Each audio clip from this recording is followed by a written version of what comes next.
È un fatto di volontà politica, non è un fatto legato alla legge. Se non li hanno scovati finora, vuol dire che non avevano la volontà politica di scovarli. In secondo luogo, se ci sono dei furbetti, sono questi che vanno perseguiti e che vanno chiamati a rispondere del proprio operato.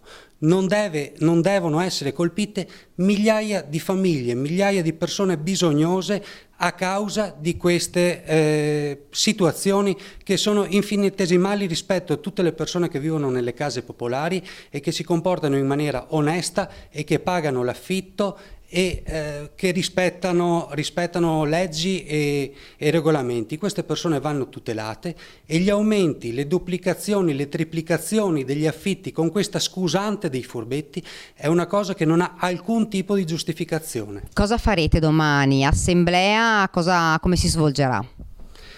Domani noi vogliamo appunto anche qui a Treviso, domani a Conegliano, mobilitare gli inquilini. Parlare con loro, sentire le loro storie, le loro situazioni e invitarli a unirsi, invitarli a portare avanti uniti questo tipo di battaglia finché questo tipo di legge non sarà ritirata.